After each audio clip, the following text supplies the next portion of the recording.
بسم اللہ الرحمن الرحیم۔ محترم دوستو السلام علیکم۔ کن راتوں میں بیوی کے ساتھ جنسی تعلق قائم کرنے سے شریعت نے منع فرمایا ہے، اور کن راتوں میں یعنی مہینے کی کن تاریخوں میں ہم بستری سے اجتناب کرنا چاہیے؟ محترم دوستو، یوں تو شریعت اسلامیہ نے مرد اور عورت دونوں کے لیے ہم بستری کے لیے کسی وقت یا کسی جگہ کسی مقام کی کوئی قید نہیں رکھی، لیکن انسان کے رہن سہن اور اس کے کام کاج کی روٹین کے حساب سے اور انسان کی صحت کے حساب سے ہم بستری کا وقت اور مقام بدلا جا سکتا ہے۔ محترم دوستو، ہم بستری کے کچھ آداب ہیں،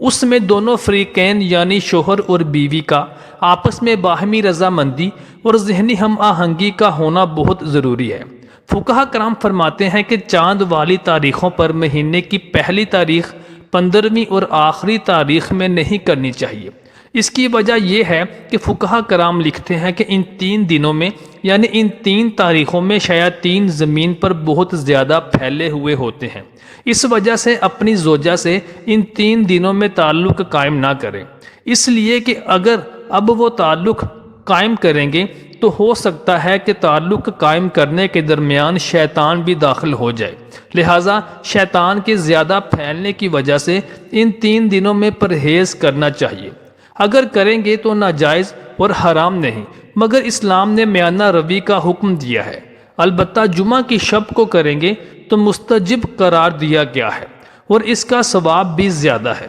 شوہر اور بیوی دونوں کو تعلق قائم کرنے کے لیے آگاہ کر دینا چاہیے تاکہ لذت شہوت پیار اور محبت میں بدل جائے اور مناسب وقت منتخب کر لیا جائے، اس لیے کہ عورت حساس مزاج ہوتی ہے، اگر اس کو پہلے بتا دیا گیا ہوگا تو وہ ذہنی طور پر تیار ہوگی اور اس دوران تعلق میں وہ آپ کا پورا ساتھ دے گی، لہٰذا اگر مرد اس سے ایسے وقت میں تعلق قائم کرے جو کہ اس کی مرضی کے خلاف ہو یا اس وقت وہ بیمار یا تھکی ہوئی ہو تو عورت کے ساتھ زبردستی ہوگی، جس سے عداوت اور بغض پیدا ہوگا۔ فقہا کرام کا کہنا ہے کہ تعلق قائم کرنے میں اعتدال سے کام لینا چاہیے، اور اعتدال یعنی میانہ روی، پیار و محبت اور ایک دوسرے کی صحت کو مد نظر رکھتے ہوئے یہ عمل کرنا چاہیے۔ یہ عمل ہفتے میں 2 مرتبہ کیا جائے، البتہ خصوصی حالات یا صحت کے اتار چڑھاؤ کے اعتبار سے انسان اس میں کمی یا زیادتی بھی کر سکتا ہے، لیکن اس میں زیادتی ہرگز نہیں کرنی چاہیے، اس لیے کہ اس سے جسم کو نقصان پہنچتا ہے، عقل کمزور ہو جاتی ہے اور انسان بے ہمت ہو کر کام کاج کے قابل نہیں رہتا اور چڑچڑا پن آ جاتا ہے۔ اسلام نے انسان پر جو ذمہ داریاں عائد کی ہیں انہیں پورا کرنا بھی بہت ضروری ہے۔ جنسی تعلق کا قائم کرنا 12 مہینوں کے تمام اوقات اور ایام میں جائز ہے، اور دن اور رات ہر وقت میں کیا جا سکتا ہے، سوائے اس کے کہ مرد اور عورت روزہ دار ہوں یا عورت حیض یا نفاس کی حالت میں ہو۔ محترم دوستو، اب بات کرتے ہیں کہ ہم بستری کن راتوں میں خاص طور پر نہیں کرنی چاہیے۔ محترم دوستو، جس وقت عورت حیض یا نفاس کی حالت میں ہو، یعنی ابھی اس کے ماہواری کے دن ختم نہ ہوئے ہوں، ابھی اس کو غلاظت آ رہی ہو، یا ابھی اس نے بچے کو جنم دیا ہو اور بچے کو جنم دینے کے بعد 1.25 مہینے تک اس کو نفاس کی غلاظت آتی رہتی ہے، اس دوران بھی ہم بستری سے اجتناب کرنا چاہیے۔ شریعت مطہرہ نے سختی سے اس سے منع فرمایا ہے، کیونکہ اس سے نہ صرف اسلامی اصولوں کی خلاف ورزی ہوتی ہے بلکہ مرد اور عورت دونوں طرح کی بیماریوں کا بھی شکار ہو سکتے ہیں،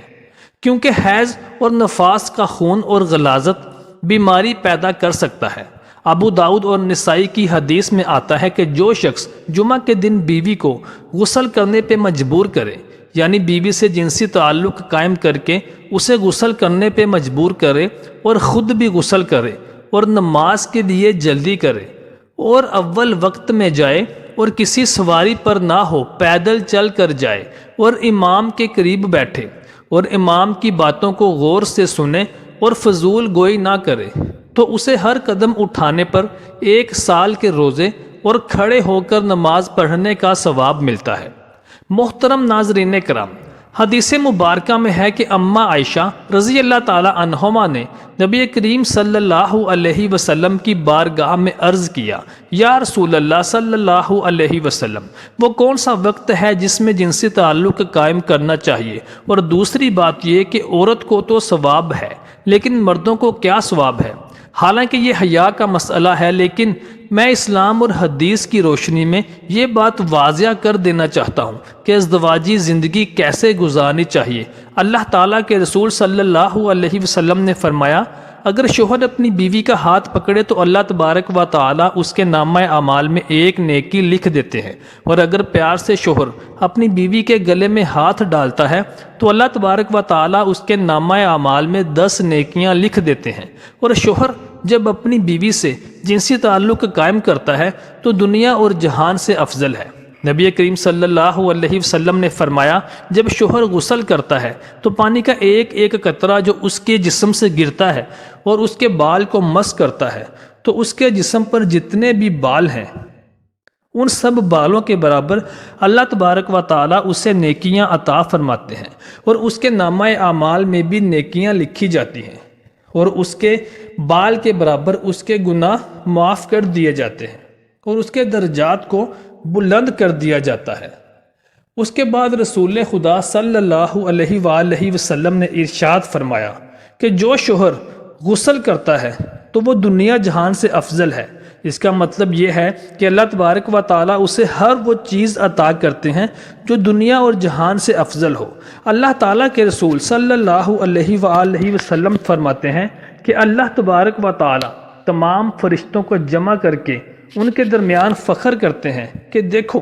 یہ میرا بندہ اپنی حلال بیوی سے تعلق قائم کرنے کے بعد رات کے اس حصے میں ٹھنڈے پانی سے میرے خوف سے، میرے ڈر کے ہوتے ہوئے اور جانتے ہوئے کہ میں ان کا رب ہوں، میرے ڈر سے غسل کر رہے ہیں، اور غسل کرنے کے بعد یہ میری عبادت کریں گے تو اللہ تبارک و تعالیٰ فرشتوں میں فخر کرتے ہیں۔ اللہ تبارک و تعالیٰ کو خوش کرنے کا اتنا بڑا ثواب ہے کہ اللہ تبارک و تعالیٰ اپنے فرشتوں کے درمیان فخر کرتا ہے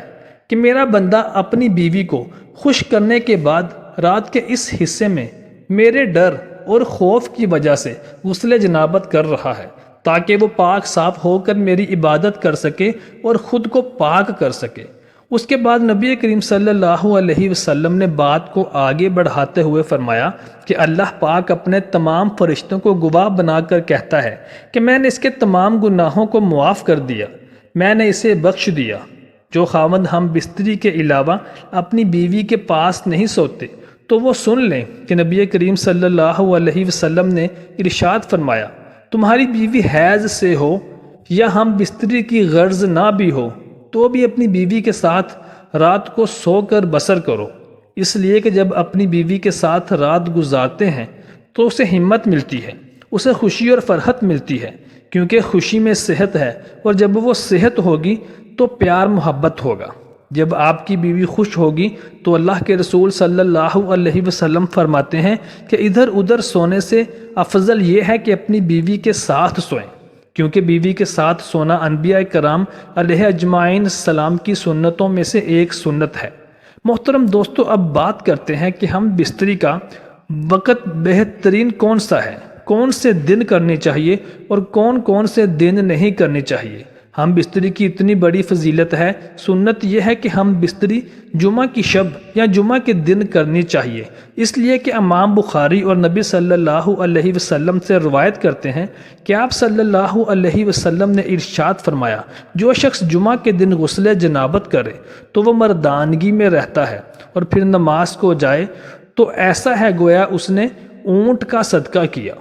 جو دوسری گھڑی میں جائے تو اس کو گائے کے قربان کرنے کے برابر ثواب ملتا ہے، اور جو تیسری گھڑی میں جائے جمعہ کے لیے جائے اسے گائے کے سینگ دار مینڈے کے برابر صدقے کا ثواب ملتا ہے، اور جو چوتھی گھڑی میں جائے اسے مرغی کے برابر ثواب ملتا ہے۔ جو پانچویں گھڑی میں جائے اسے ایک انڈا صدقہ کرنے کے برابر ثواب ملتا ہے۔ پھر جب امام خطبے کے لیے اٹھے تو فرشتے خطبہ اور ذکر سننے کے لیے حاضر ہو جاتے ہیں۔ نبی صلی اللہ علیہ وسلم فرماتے ہیں کہ جمعہ کے دن جب انسان اپنی بیوی کے ساتھ ملتا ہے، یعنی تعلق قائم کرتا ہے اور ملنے کے بعد غسل کرتا ہے تو جمعہ کے لیے نماز پڑھنے جاتا ہے تو اللہ تبارک و تعالیٰ اسے بے پناہ نیکیاں عطا فرماتے ہیں۔ اس لیے جمعہ رات کی رات بھی تعلق قائم کرنے کو افضل کہا گیا ہے۔ کل وہ غسل کر کے جمعہ کی نماز پڑھنے کے لیے جائے گا تو راستے میں اس کے ذہن میں شہوت سوار نہ ہوگی، کیونکہ اس کی شہوت رات کو پوری ہو چکی ہوگی۔ اس لیے جمعہ رات کی رات کو تعلق کا قائم کرنا حلال اور افضل ہے۔ رات کو ہم بستری کرنا افضل ہے۔ اب بات کرتے ہیں کہ ہم بستری رات کے کس پہر میں کی جائے۔ محترم ناظرین کرام، فقہا کرام نے تحریر فرمایا ہے کہ ہم بستری رات کے تیسرے حصے میں کی جائے۔ جب آپ تیسرے حصے میں ہم بستری کرتے ہیں تو آپ کا جسم تھکاوٹ سے آزاد ہوگا۔ اس وقت شہوت کا غلبہ بہت زیادہ ہوتا ہے، اور رات کے اس حصے میں ہم بستری کرنا افضل ہے، کیونکہ شیاطین اس وقت باندھ دیے جاتے ہیں۔ یہ اللہ تبارک و تعالیٰ کا مبارک وقت ہے جو عبادت کا ہوتا ہے۔ اگر اس دوران ہم بستری کرتے ہوئے بچہ ہو جائے تو وہ نیک صالح پیدا ہوتا ہے، تو اتنا وقت آپ کے پاس ہوتا ہے کہ آپ کو آرام کا وقت مل جاتا ہے، کیونکہ دن میں آپ محنت اور مشقت کر کے آتے ہیں، اور آپ رات کے 2 حصے آرام کر لیں اور رات کے تیسرے حصے میں تعلق قائم کریں اور کچھ دیر آرام کریں تاکہ آپ کو کمزوری بھی محسوس نہ ہو۔ تعلق کا قائم کرتے وقت اس بات کا خیال رکھنا چاہیے کہ آپ کے پاس کوئی شیر خوار بچہ بھی نہ ہو، کیونکہ اگر آپ کے پاس شیر خوار بچہ ہوگا تو تعلق کو قائم کرتے وقت آپ دونوں کا خیال اس کی طرف جاتا رہے گا، اور یہ تعلق کے لیے ٹھیک نہیں۔ انہی چھوٹی چھوٹی باتوں پر میاں بیوی کے درمیان ایک دوسرے پر تذبذب پیدا ہو جاتا ہے اور بہتر طریقے سے جنسی سکون حاصل نہیں کر پاتے۔ ہاں، اگر بچہ گہری نیند سویا ہوا ہے تو پھر کوئی مسئلہ نہیں۔ مہینے کی کن کن تاریخوں میں ہم بستری نہیں کرنی چاہیے؟ آپ کسی بھی دن کسی بھی وقت کر سکتے ہیں، لیکن فقہا کرام فرماتے ہیں کہ ہم بستری دن میں نہ کریں۔ شریعت آپ کو اجازت دیتی ہے، لیکن شرعی آداب بھی ملحوظ خاطر رکھنے ہوتے ہیں تاکہ کوئی آپ کی آواز یا آپ شک کے دائرے میں نہ آئے، کیونکہ رات کا وقت ہم بستری کے لیے افضل ہے۔ دن میں ہم بستری کرنا منع نہیں کیا گیا، مگر رات میں زیادہ بہتر ہے۔ اس کے علاوہ ہم بستری کا مناسب وقت رات کا پچھلا پہر ہے۔ دن کے وقت بھی ہم بستری کی جا سکتی ہے، لیکن اپنے ارد گرد کے ماحول کو سازگار رکھنے کے لیے اور اپنے ارد گرد رہنے والے دوسرے افراد کی نظروں میں